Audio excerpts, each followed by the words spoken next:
The Consumer Financial Protection Bureau has been shut down by President Trump, at least for this week and possibly much longer, perhaps permanently. The agency, which was created by Congress after the 2008 financial crisis, has limited credit card fees, made mortgage loans easier to understand, and returned billions of dollars to consumers. But it's also long been a target by many who see it as overly aggressive. Rohit Chopra is the former director of the Consumer Financial Protection Bureau and joins us now. Thanks for coming in. Good to be here. So this has been known as one of the nation's most powerful watchdog agencies. Why? What has typically fallen under its purview since its creation? Well, we saw what happened in the years leading up to the financial crisis, mortgages that were setting people up to fail, and it crashed the economy. So what Congress did is created some real law enforcement with teeth to take down crimes against consumers. And over the years, we have recovered billions of dollars of funds that were really taken from people. They were cheated, and it's back in their pockets. I don't think it makes any sense to defund law enforcement that is policing Wall Street, big tech companies, and others who are taking advantage of people who are just trying to get by. And the broad scope of work is one of the reasons, as you well know, why Republicans have been targeting it for so long. Russell Vought, who is the newly installed acting head of the agency, over the weekend he tweeted this: "The CFPB has been a woke and weaponized agency against disfavored industries and individuals for a long time. This must end." To which you would say what? Well, I don't know what on earth that means. The actions that have been taken by the CFPB in the past few years are against debt collectors who are illegally collecting on medical debt, against companies like Capital One, which have been withholding billions of dollars in interest, credit reporting companies who have tarnished credit reports improperly due to errors.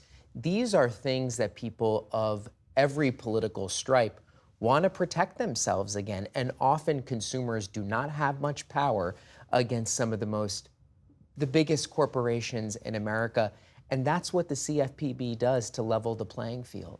Well, apart from those who view the agency as being too aggressive, there are people who wonder if the functions could be carried out in another way. Every state has a consumer protection office. Why can't states do this work? Why can't the DOJ do this work? Well, we tried that, and it was an enormous failure.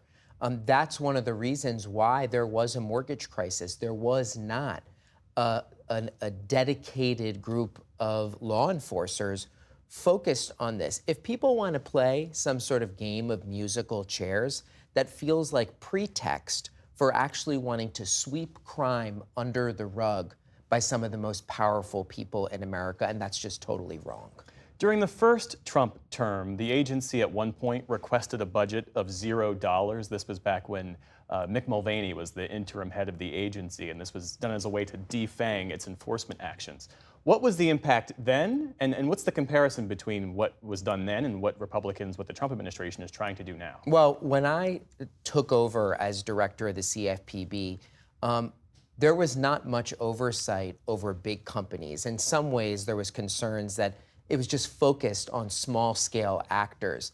But just take a look in the last few weeks of the last administration, we saw the CFPB sue Capital One, sue Experian, one of the biggest credit reporting conglomerates, get $120 million back from Cash App, one of the biggest payment apps, and the list goes on and on and on. And I really think defunding this type of oversight is just begging for another financial crisis, and it's a complete giveaway to many of these big tech companies who increasingly want to become a bank.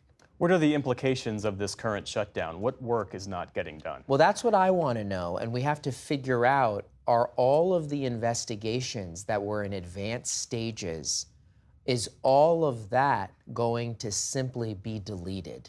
And that means all of those consumers who might have been cheated and all of the companies and their executives, who's really winning in that? And it's clearly not consumers.